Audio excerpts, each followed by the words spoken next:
Estamos de vuelta con Giro a la derecha, como les había comentado en el primer segmento, vamos a estar ahondando sobre esta crisis política, si se puede llamar de esa manera, que se está desarrollando en estos momentos en México, y para ello he invitado justamente a la doctora Joana Guerra. Ella es presidente nacional de Lola México y es además directora de Alianzas Estratégicas de Liberty Plus. Bienvenida, Joana, ¿cómo estás? Hola Esteban, muchas gracias, muy bien y feliz de que me invitaste, muchas gracias. Muchas gracias a ti por haber aceptado la invitación y mira, este tema que de verdad es muy importante. México hace rato, los venezolanos estamos advirtiendo que está, bueno, toda Latinoamérica yo creo, ¿no? Cada uno a su paso y con sus estrategias, pero algo que a mí me preocupa mucho, Joan, y vamos a profundizar por supuesto también para la audiencia que no sea mexicana, ¿no? Es que este tipo de regímenes, el primer poder que infiltran es justamente el poder judicial, porque una vez controlan eso, ya pueden legalizar lo ilegal y manipular las leyes a su favor. Lo hicieron en Venezuela, lo están haciendo en estos momentos en Brasil. Por cierto, te comentaba que mañana iba a hablar con alguien de Lola también para ahondar en el tema de Brasil. Y justamente el tema central del día de hoy es que López Obrador y bueno, Claudia Sheinbaum, que ya entra en el poder en solo 2 semanas, están también queriendo hacer lo propio. Vamos a empezar por el inicio, ¿no? Para quienes no sean de México, ¿qué es lo que está pasando? ¿Qué es lo que está haciendo el gobierno de México en estos momentos para tratar de secuestrar el poder judicial? ¿Y cuáles son los argumentos que está utilizando para ello? Claro, bueno, primero, el Poder Judicial. México es una federación, está dividido en tres poderes: poder legislativo, ejecutivo y judicial. El legislativo, pues son quienes hacen las leyes, entonces son los senadores, los diputados. Esto es muy importante ahorita conocerlo, o sea, me voy como muy atrás para que puedan entender el contexto. Cuando fueron las elecciones este año, ahorita hay una mayoría absoluta en las dos cámaras de Morena, que es el partido que está en el poder, el partido de AMLO. Entonces, para cambiar las leyes, pues a nivel constitucional, tienen la mayoría legislativa. Entonces, bueno, el Poder Ejecutivo, pues es el presidente, las secretarías que lo ayudan, acá son secretarías, no son ministerios, y bueno, luego siguen los gobernadores, presidentes municipales, todas esas cosas, ¿no? El Ejecutivo tiene un órgano que se encarga de administrar la justicia, bueno, tiene la seguridad del país. Eso muchas veces, por el mismo idioma español, se relaciona como con policía judicial. Entonces, esto de judicial, la gente lo relaciona mucho, pero con la policía. Entonces, ahí hay como un error conceptual que Claro. es del que voy a hablar después. Y bueno, está el Poder Judicial, que el Poder Judicial se forma por las personas, los expertos, los magistrados, los abogados, que son 11 magistrados, luego siguen los jueces de circuito, que es la segunda instancia, y los jueces de distrito y luego todo el sistema operativo. Básicamente el Poder Judicial, pues es a mi punto, siguiendo un poco como las enseñanzas de Hamilton, es el poder más importante que hay. Es el único que no es político y es con el que los ciudadanos estamos en constante, es el más cercano a nosotros, es el que nos cuida. Claro.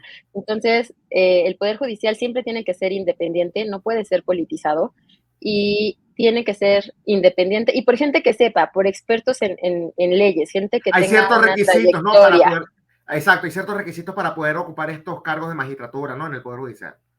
Exacto. Todos estos, o sea, empiezas siendo juez de distrito, vas ascendiendo hasta ser Claro. magistrado. Muy Eh, similar, y perdón que te interrumpa, al sistema de acá de los Estados Unidos por lo que estoy viendo, ¿no?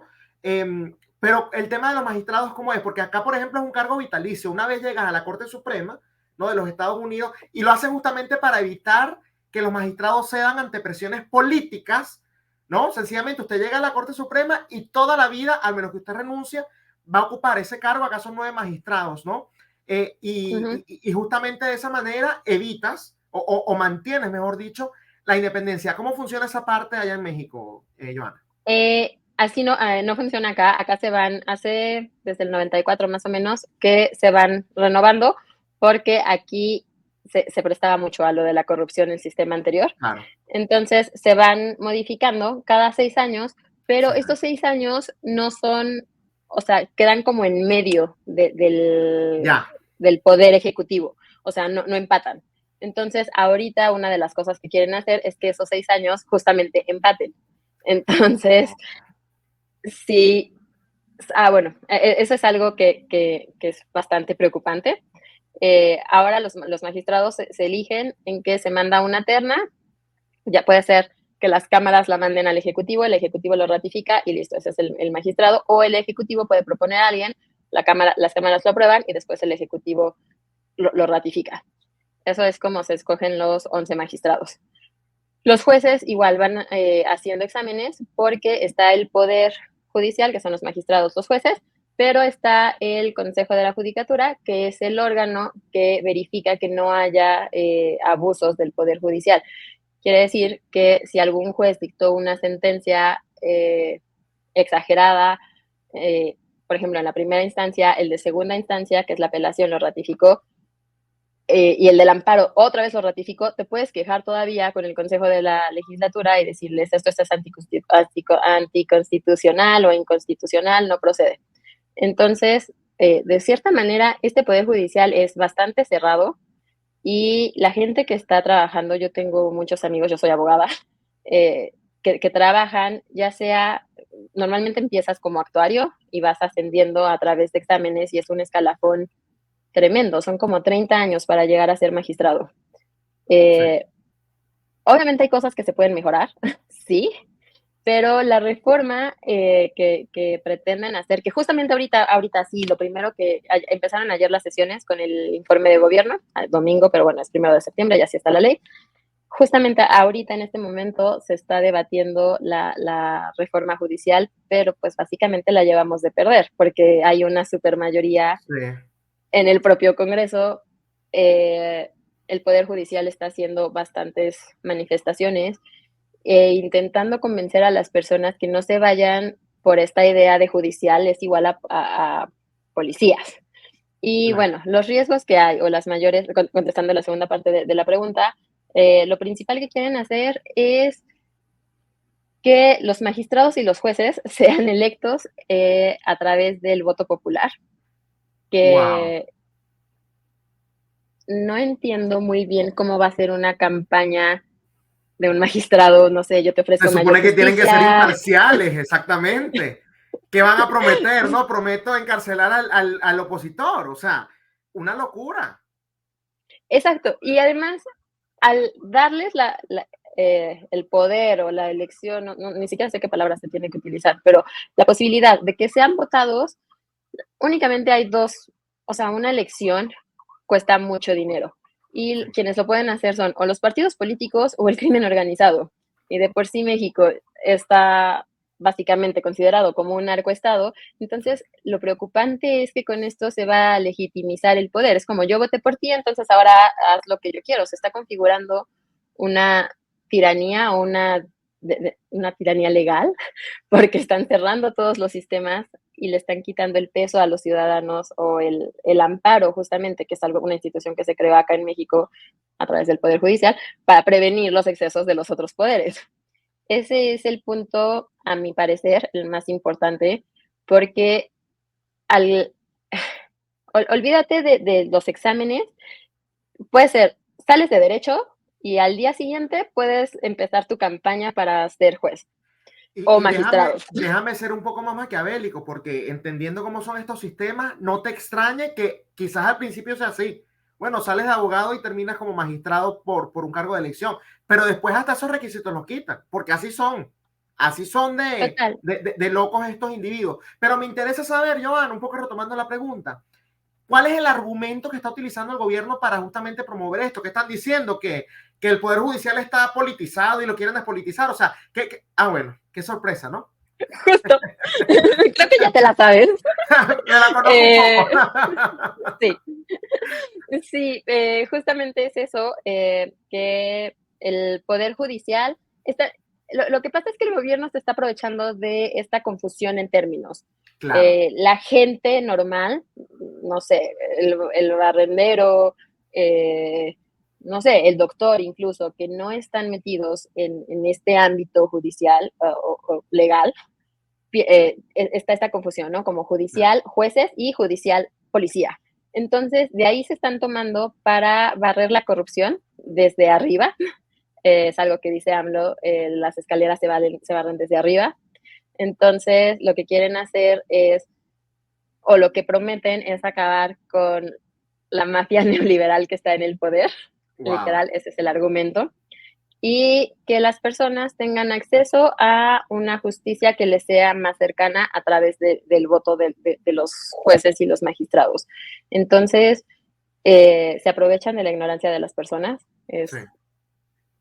mi principal preocupación en realidad. Y considerando, estoy 90% segura de que esta reforma va a pasar. Por ahí espero que todavía, ahorita pasa que en los 11 magistrados todavía está como medio dividida la situación, pero yo creo que al momento de que sí les afecta, espero que declaren que esta reforma es inconstitucional y se quede atorada todavía cierto tiempo. Es como la única esperanza que tenemos, pero bueno, está muy mediatizado y la gente se va mucho con esta idea que han estado trabajando hace 18, 20 años y esta división social, donde el neoliberal son malos, los ricos son malos, los empresarios son malos, el pueblo tiene que hacer justicia, los feminicidios no se resuelven o los asaltos no se resuelven o es un narcoestado porque está la corrupción de los mismos gobiernos anteriores, de los empresarios y siempre son los mismos malos, ¿no? Entonces, ese es el argumento básicamente, el que la gente va a tener acceso a una justicia porque van a votar por ella, como Sí, si la justicia fuera... Un argumento burdo, sin ningún tipo de asidero, ¿no? Fíjate, y esto un poco para agregarte la perspectiva, ¿no? de un venezolano.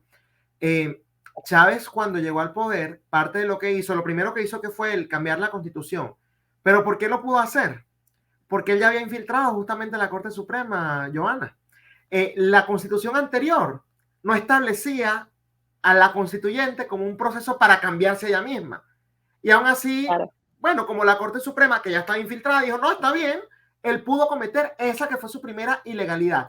Yo no me imagino lo que va a hacer López Obrador, que se la pasa atacando al INE, que se llama, ¿no? Al Instituto Nacional Electoral. Nacional Electoral. Que justamente es un poder, yo con todos los mexicanos con los que he hablado me dicen, no, es un poder súper independiente. AMLO se la pasa atacando a ese poder. Me imagino que ya si logra pasar esta reforma y si la Corte Suprema no hace lo que tiene que hacer, después infiltrará también el poder electoral. Y así irán porque, bueno, ellos trabajan a largo plazo y poco a poco.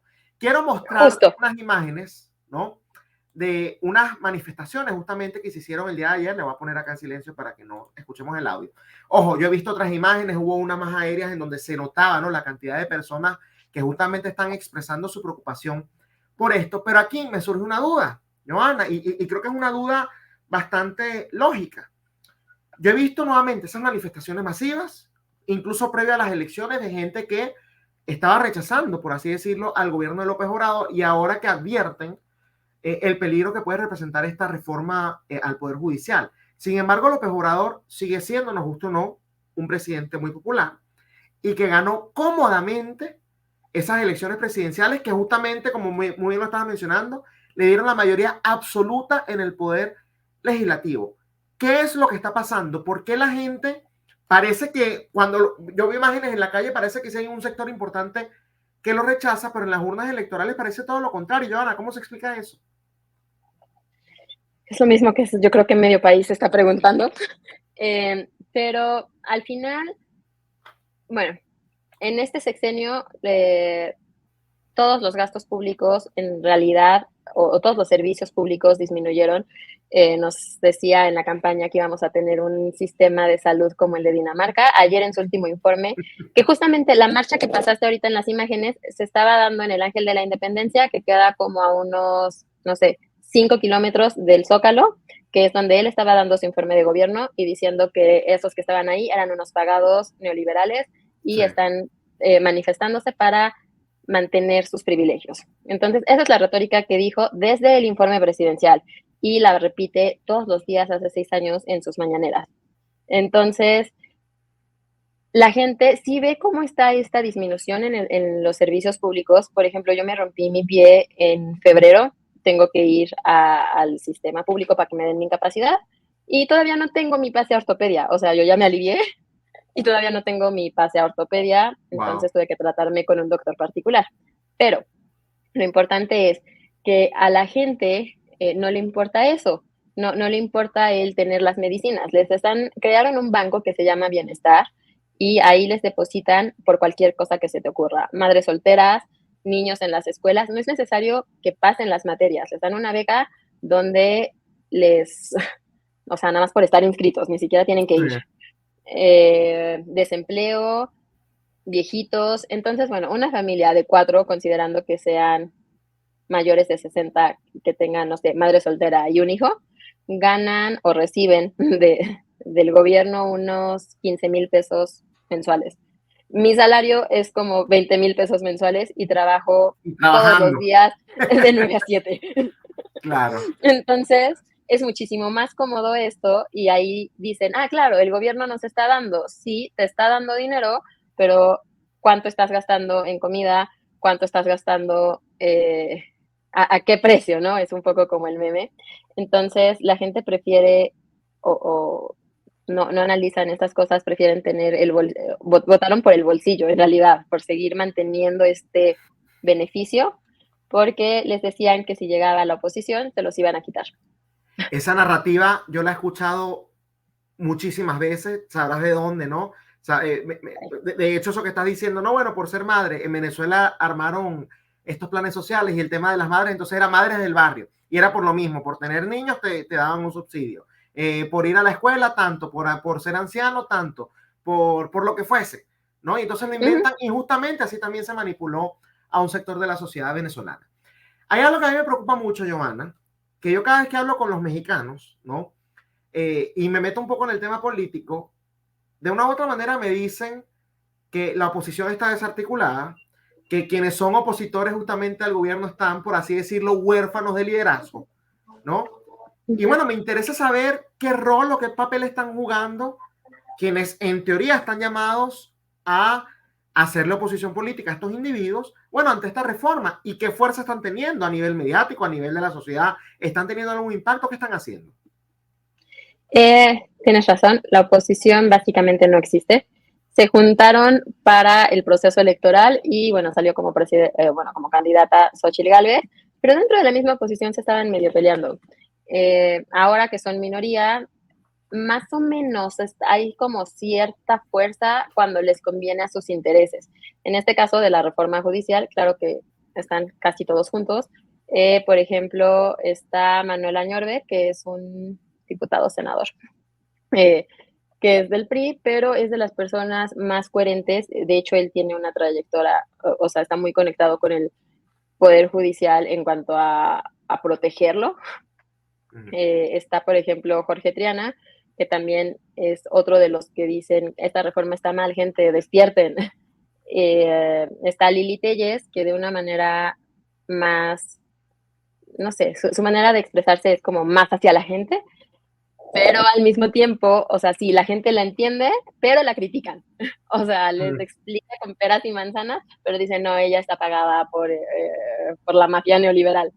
Entonces, sí, la posición está completamente desarticulada y yo en verdad le rezo a todos los dioses y al universo porque algo pase en este momento en el Senado para que no pase la reforma, porque no es solamente el desamparo en el que nos dejan a los mexicanos en cuanto a lo legal, sino que tiene impactos a una escala muchísimo mayor.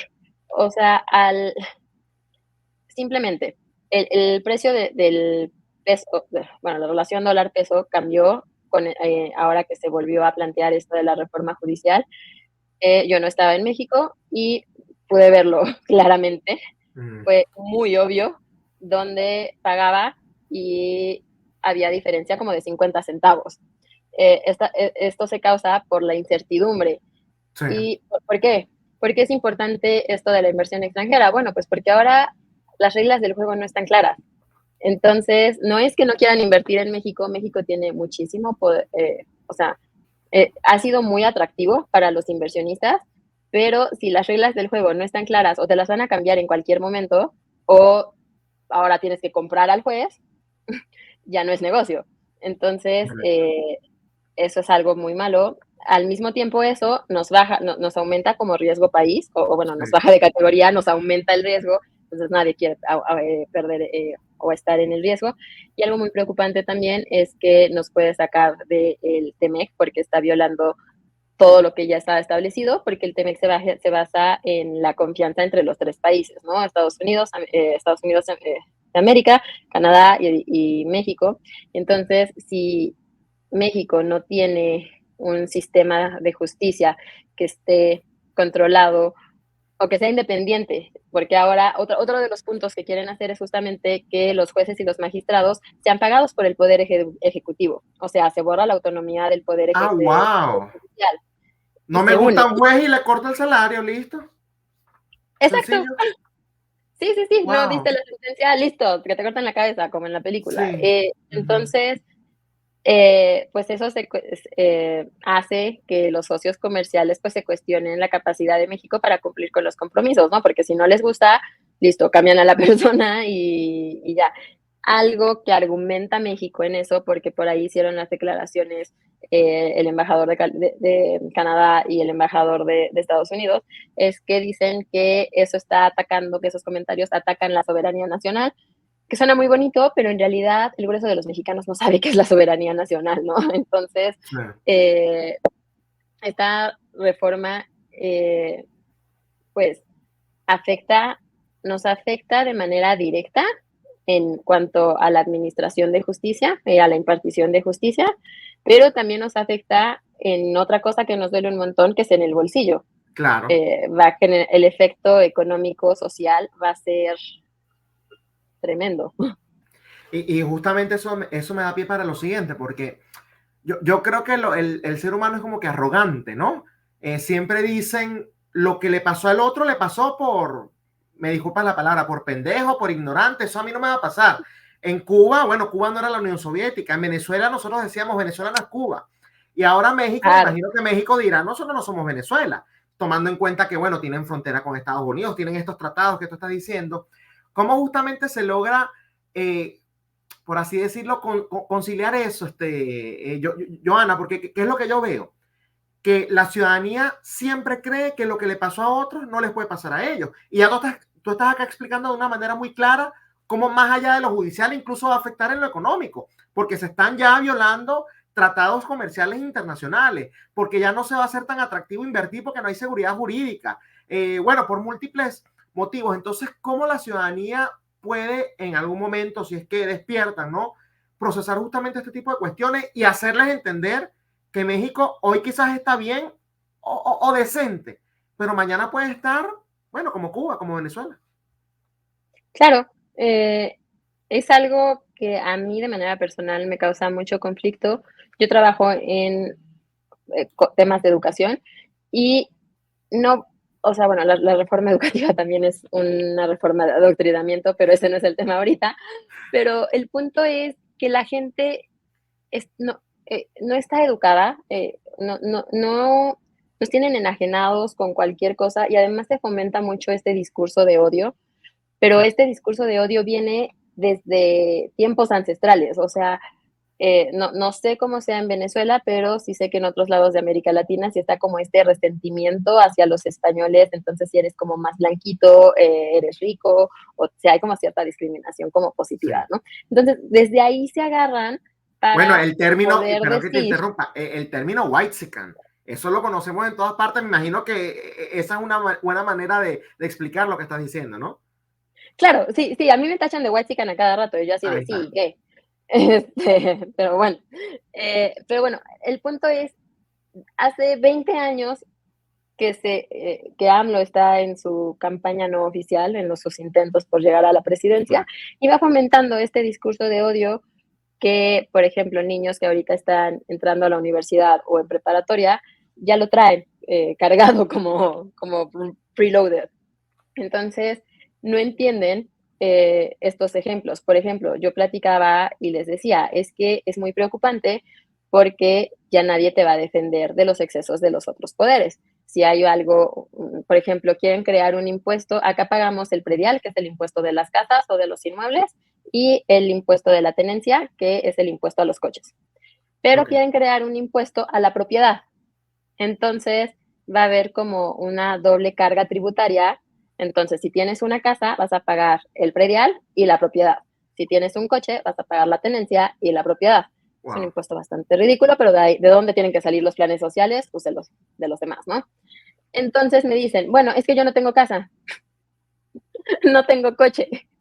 Entonces, eh, porque quienes tienen casa y tienen coches son ricos, white chicken, mafia Pero con esa neoliberal. mentalidad nunca vas a tener ni casa ni coche, además, porque se te va a hacer más costoso. Incluso el día que lo puedas adquirir, quizás ya no vas a poder porque, bueno, te van a cobrar doble impuestos. De verdad que es terrible eso. Exacto. Y me da pie, Johanna, para lo siguiente, porque también los medios de comunicación juegan un rol importante, por algo les llaman el cuarto poder, ¿no? ¿Qué se dice en los medios? O sea, tú estás hablando aquí del tema de la educación, tú estás hablando de cómo la gente está de una u otra manera, bueno, adoctrinada, ¿no? Para pensar de cierta forma. Pero los medios, ante esta reforma y en términos generales, ¿qué papel han jugado? ¿Le han hecho el juego o el favor a López Obrador? ¿Está No. dividida la cuestión? ¿Han jugado, han cumplido su rol justamente de contralor? ¿Qué nos puedes decir en esa materia? Acá los medios yo creo que podría ser la principal oposición en este caso, porque los líderes o bueno, los líderes mediáticos, no sé, Joaquín López Dóriga, eh, ay, se me olvidó, Leo Zuckerman, Lorete Mola, que son como referentes, obviamente están en contra de esta reforma, te explican con peras y manzanas, invitan a magistrados, invitan a expertos que den su opinión, pues para que la gente lo escuche, ¿no? Mientras vas en el carro o en la noche que ves las Claro. noticias, en las mañanas que ves las noticias. Pero al mismo tiempo está la campaña oficial, donde se descartan o se desacreditan todo lo que dicen estas personas y les dicen que son chayoteros. Eso quiere decir que son pagados por la mafia neoliberal para que digan estas cosas que son contrarias al gobierno. Entonces, hay cierto debate dentro de la sociedad, o sea, los medios sí forman o sí aportan mucho en cuanto a la información, pero al mismo tiempo los medios oficiales también defienden esta reforma. Entonces, sí hay cierto debate, pero muchas de las personas, por ejemplo, cuando les quieres explicar de los derechos de propiedad, están negados porque dicen que ellos no tienen nada. Entonces, es como, ok, el acceso a la justicia lo relacionan con las fiscalías o los ministerios públicos, pero ellos dependen del poder ejecutivo, es la rama que te decía al principio, que tiene el Claro. ejecutivo para hacer la justicia. Entonces, lo que tienen que entender es, por ejemplo, sí hay injusticias, pero muchas veces porque las mismas fiscalías no cumplen con su trabajo, no arman la carpeta de investigación de cierta manera para darle los elementos al juez y diga, ah, sí, es culpable o es inocente. Entonces, ahí la reforma en todo caso tendría que ser al Ejecutivo y no Claro. al judicial. Exacto. El Está el juez, caso. aunque él sepa, por ejemplo, hay un caso, no me acuerdo cómo se llama esta persona, pero una violinista y el esposo le aventó ácido y la quería matar y bueno, total que lo sacaron, lo dejaron libre. Es un caso que lleva mucho tiempo por esta onda de los ataques a las mujeres y bla, bla, bla. Y bueno, lo dejan libre, pero porque la carpeta de investigación no tenía la suficiente evidencia para, para decretarlo culpable. Entonces, de ahí se están agarrando y dicen, no, es que el juez seguramente, o sea, el señor este agresor seguramente compró al juez, le ha de haber dado dinero y bla, bla, bla. Pero cuando ves la carpeta de investigación, no cumple con los elementos para configurar un delito. Entonces, a quien le echan la culpa es al juez, claro, porque dictó la sentencia. Cuando todos los medios enseñan la persona esta a la vez toda marcada y dices, ¿cómo es posible que no hagan su trabajo para demostrar que es culpable si toda la prensa lo tiene? Y en ese momento el juez, no quiero imaginarme, pues si está viendo que no cumple con lo dictado, aunque él mismo sepa que es culpable, no lo puede hacer, encima porque es un caso súper mediático, y por un lado está también el Consejo de la Judicatura, porque si él lo dicta, ya es un abuso de la autoridad. Claro, porque no había pruebas suficientes. No, no, y Exacto. la manipulación, fíjate, o sea, cómo se agarran de algo que al final es culpa del propio sistema y no justamente del tema judicial. De verdad que es patético y lamentable, porque yo estoy seguro que la gente no se lee como tú te lo has leído justamente el tema de la carpeta, ¿no? De ese caso, sino que se quedan, bueno, con lo que le están mostrando allí. Ah, mira, un juez no puso la condena correspondiente, entonces el sistema de justicia hay que renovarlo, ¿no? Me interesa mucho, Johanna, el tema de la comunidad internacional. La región, y te lo estaba comentando detrás de cámaras, está encendida. Tenemos el problema que hay con Venezuela en estos momentos por el fraude electoral. Tenemos en Brasil el tema, bueno, por la censura, por supuesto, a la libertad de expresión. Yo a Brasil ahorita lo catalogo como una dictadura judicial, porque eso es lo que hay. Tenemos México con esto que me estás comentando, que yo he visto ciertas reacciones también, pero me interesa saber qué se dice en México al respecto. Nicaragua, Cuba, o sea, la región está incendiada, y eso es la región. Si nos vamos al mundo, Medio Oriente, Europa, el Extremo Oriente, que está allí bastante tenso, ¿no? Con la situación entre China y Taiwán, de verdad que la atención de ningún país puede estar sobre un solo sitio, porque hay muchos conflictos sucediendo al mismo tiempo. Pero en el caso este de la reforma, ¿qué han dicho? Algo importante, si es que han dicho o han propuesto o han amenazado, por ejemplo, países como Estados Unidos, quizás cortes internacionales, quizás organismos internacionales como la OEA, ¿han dicho algo al respecto? No, tal cual organismos internacionales no. En general creo que son muy respetuosos de esto de la soberanía nacional, porque sí, no quieren como que ser atacados con esta manipulación. ¿Para qué existen entonces? Pero, ¿no? Claro, pero por ejemplo, Ken Salazar, que es el embajador de Estados Unidos en México, explicó cuáles son los riesgos y los riesgos incluso a la democracia, los riesgos a esta, no sé, unión de poderes, y el presidente le dijo que no invadiera la soberanía nacional. Entonces después dijo, no estoy invadiendo, nada más es un comentario, tómalo. Fue bastante diplomático. Y en Canadá también lo dijeron, algo muy parecido con esto acerca del riesgo del TEMEC. Lo que hicieron el fin de semana, el sábado y domingo, fueron 2 magistrados a Washington para buscar el apoyo de la Corte Internacional, porque claramente esto es violatorio a todo, ¿no? O sea, a los derechos humanos, a esta división de poderes que conforman una república o una federación. Entonces, México está buscando ayuda, pero desde el propio Poder Judicial. Lo malo es que AMLO, Sheinbaum, los tachan de organismos corruptos. Por ejemplo, hace unos meses AMLO decidió que se iba a salir de la OEA. México tenía que salirse de la OEA porque era básicamente un organismo controlado por los neoliberales. Sí. No me acuerdo tal cual cuáles fueron las palabras, pero esa es la idea. No, los mismos argumentos que siempre utilizan. Bueno, Johanna, de verdad que te agradezco un montón por haberme acompañado en Giro a la Derecha, y seguiremos atentos a lo que está sucediendo, porque esto no es algo de un día. Esto lo van a aprobar, después veremos las implicaciones que tienen, después veremos las reacciones de la gente, y por supuesto seguiremos en contacto para ello. Pero en esta oportunidad, bueno, te agradezco por haberme acompañado hoy. Muchísimas gracias, me gustó mucho y espero seguir hablando, y espero que digan, no pasó. Ojalá sí, la próxima vez que conversemos sea para buenas noticias. Pero en Latinoamérica son muy pocas veces, digamos, las oportunidades en donde las entrevistas son para buenas noticias. De verdad que nuevamente, sí. Johanna, gracias por este contacto. Muchas gracias. Gracias, Esteban. Bye. Bueno, un saludo. Bueno, era la doctora Johanna Guerra, presidente nacional de Lola México y además directora de las alianzas estratégicas de Liberty Plus, comentándonos sobre este tema de la reforma judicial que pretende implementar el gobierno de Andrés Manuel López Obrador en México, justamente para acabar con la independencia de poderes. Y en esta oportunidad la tiene muy fácil, porque controla ya el legislativo, y el único obstáculo que ha tenido para varias de las locuras que ha querido implementar ha sido precisamente el sistema judicial. Ojalá ocurra un milagro, como decía Johanna, y ojalá México no siga este sendero que es bastante peligroso. Esto ha sido todo por hoy en Giro a la Derecha con Esteban Hernández, pero nos vemos nuevamente el día de mañana por esta misma plataforma, que es Contrapoder 3.0, el canal de la derecha en YouTube. Hasta mañana.